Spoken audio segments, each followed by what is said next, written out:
귀찮아. 탈모도 좀 많은 편에 속하는 것 같고요. 생리지연도 있고요. 두통이나 위경련 같은 증상도 많고 회사 정문 들어갈 때까지도 더 안 좋아지고 더 싫어. 이러면 여러분들 퇴사 시그널이 왔을 수가 있습니다. 안녕하세요. 사회생활 예방과 치료 전문가 병원 언니 정지은입니다. 언제나 핫한 키워드 바로 퇴사 영상으로 오랜만에 찾아왔습니다. 자, 퇴사 시그널이 너무 많이 와도 문제고요. 또 너무 둔감해도 문제인 것 같아요. 나를 이렇게 객관적으로 들여다보는 것이 사회생활에서 정말 중요하죠. 자, 가장 많이 얘기하는 퇴사 시그널은 바로 건강상의 문제입니다. 생각보다 너무 많았어요. 탈모도 좀 많은 편에 속하는 것 같고요. 또 여성분들의 경우는 생리지연도 있고요. 그리고 두통이나 위경련 같은 증상도 많고 요즘은 또 메니에르 증후군도 많이 생겨난다고 합니다. 지금 여기 이렇게 3명이 촬영 현장에 있는데 2명이 메니에르거든요. 저도 8년 전에 진단을 받았습니다. 저도 사실은 일 중독자 수준이었기 때문에 그때 당시에 스트레스 많고 진짜 수면 부족 상태였어요. 그러니까 그때부터 지금까지 여기가 이렇게 좀 꽉 막힌 그런 증상이 들거든요. 근데 이런 거를 제가 좀 더 빨리 진단 받았으면 좋았을 텐데 그런 생각은 들어요. 제가 이게 메니에르라는 걸 알게 된 지가 한 1년 정도밖에 안 됐거든요. 이렇게 많은 분들이 신체적인 이러한 변화로 힘들어 하시는 것 같아요. 그래서 제가 사회생활을 좀 오래 해봤을 때 신체적인 이런 변화는 예민하게 반응하시는 것이 좋습니다. 뭐 당연히 1, 2년에 한 번 정도는 건강검진 하시는 분들도 많겠지만 부쩍 컨디션이 안 좋거나 이상 징후가 생겼을 때는 가까운 병원 가셔서 꼭꼭 피검사라도 받아보세요. 피검사만 잘 해주셔도 건강상의 기본 지표를 많이 알 수 있기 때문에 추천해 드립니다. 그리고 다음 시그널은 감정적인 변화예요. 예전엔 괜찮았는데 계속 반복적으로 짜증이 나고 과민 반응을 하게 됩니다. 그래서 주변에서도 너 요즘 왜 이렇게 예민해? 이렇게 말을 하는 거죠. 또 무기력함과 우울증으로 오는 분도 계세요. 다 귀찮아. 그냥 내 몸인데 내가 잘 못 움직이겠어요. 일어나기 싫어. 예전엔 일어날 땐 힘들었지만 그래도 출근하는 길에는 좀 정신 차려지고 기분이 괜찮아졌는데 회사 정문 들어갈 때까지도 더 안 좋아지고 더 싫어.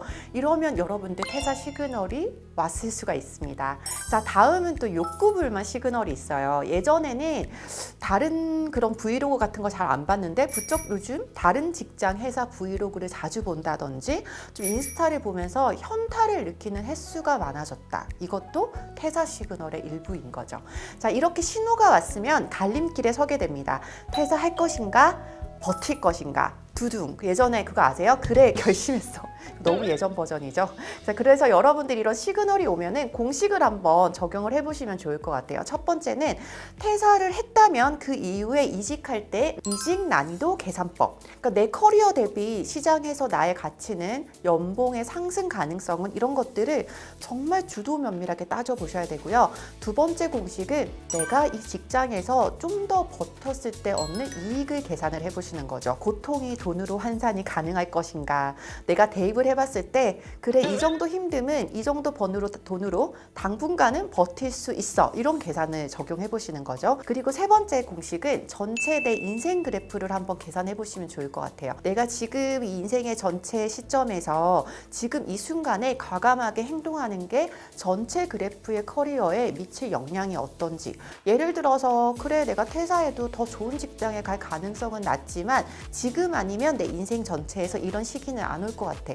이런 것들을 충분히 고민을 해보시면서 두루두루 따져보셔야겠죠. 자, 생각보다 많은 사람들이 그냥 무작정 퇴사하고 후회하는 경우들이 많거든요. 자, 그래서 오늘 여러분들께 드리고 싶은 팁은 지금 직장에서 그래 최소한 1년은 더 버티기로 결정을 현명하게 했습니다.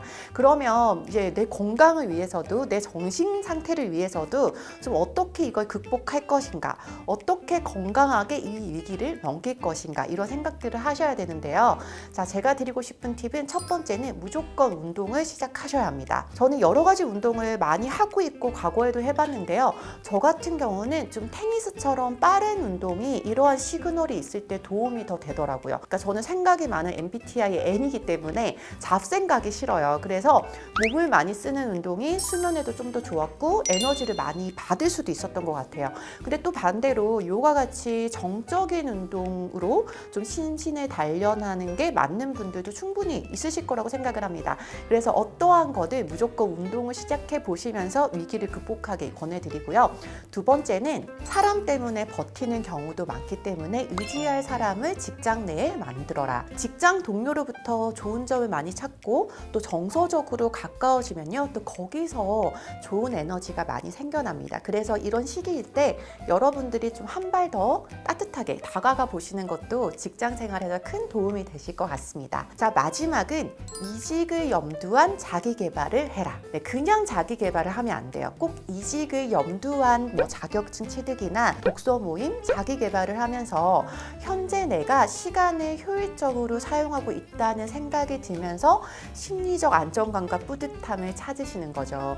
일단 퇴사 시그널이 왔을 때 힘든 이유 중에 하나가 내가 지금 시간을 헛되이 보내고 있다는 생각이 들기 때문이거든요.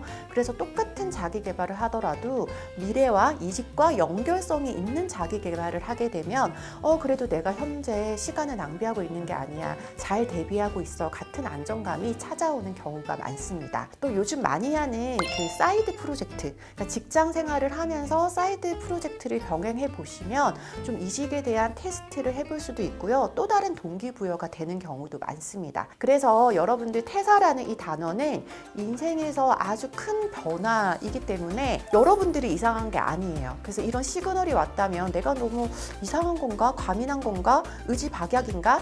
이런 생각을 하지 마시고요.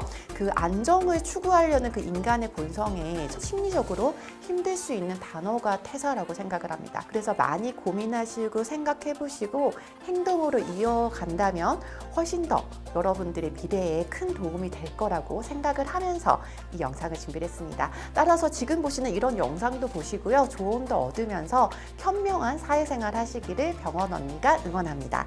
좋아요와 구독하기, 알림 설정 잊지 마시고요. 댓글 주시면 답변 드리겠습니다. 사회탐구 생활은 병원 언니, 다음 시간에 또 만나요. 꼭이요.